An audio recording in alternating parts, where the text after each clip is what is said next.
Hey, welcome back, guys. So today on this video, we are talking about your BatchLeads account, and more specifically, I'm going to quickly answer a question I keep getting a lot on my other video, and that is, how do you find a property list of high equity in BatchLeads? So let's go ahead and talk about this. First off, guys, real quick video, not too many steps involved, so be sure to stick around to the end of the video. But why would you want to find a list of high equity properties in BatchLeads anyways? Well, that's pretty easy. If you're running an online business doing wholesale real estate, if there's not enough equity in the property, your offer and options could be limited. Whatever the case is, it's a pretty easy process. It's handled here in your BatchLeads dashboard. Check my video description. I'll try to leave the written instructions there as well. But I've already logged into my BatchLeads, and this is the home screen. Now here on the home screen, if you want to find a list of high equity properties, first you're going to need to choose your farming area. So this could be a city, it could be a county, it could be a zip code. For the purpose of this video, I'm going to go ahead and just choose a zip code. So let me go ahead and type in 97215. Okay, once you've chosen, you want to click on the area right here. Okay, next, BatchLeads going to let you know how many properties they have logged in that area. You can see we're working with about 222,000 properties. Now, in order to get a list of high equity properties, there's a couple of different ways you can do this. So I'm going to show you two different ways. So the cool thing about BatchLeads is they make it easy. You can click here on all filters.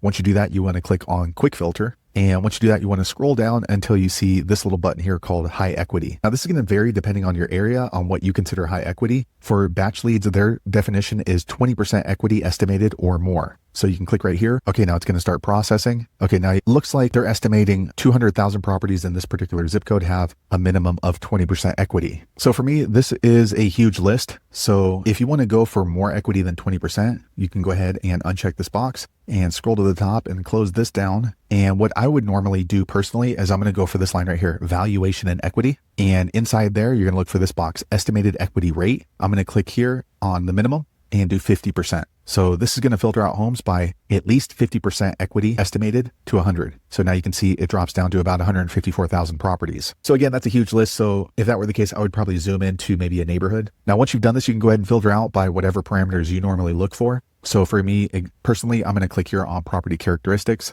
I like to go after residential single family. So I'm going to click here on property classification and residential. And then I'm going to go to property type and click single family. I also like to buy off market. So I'm going to go here to MLS and click in this box and click no for on market. Also, I like to buy from individuals, not companies. So I'm going to click here ownership info, owner type, and individual. Okay, so now we're down to 76,000 properties, which again is really a huge list. So I would continue just filtering down until you get to a list size that you're looking for. And if the list size is still really massive like this one, you can go ahead and just go back here to the equity. And instead of going 50, let's do a minimum of 80% equity. Okay, so you can see it drops down to about 46,000 properties. So still quite a huge list. So there you have it, guys. If you're looking for a list of high equity properties in your BatchLeads account, that's the easiest way I know how to do it. If you know an easier way, be sure to leave a comment below. Let the rest of us know how you did it. Hopefully you found that video useful. If so, click thumbs up or maybe consider subscribing to my channel, and I hope to see you on the next video. Thanks again for watching.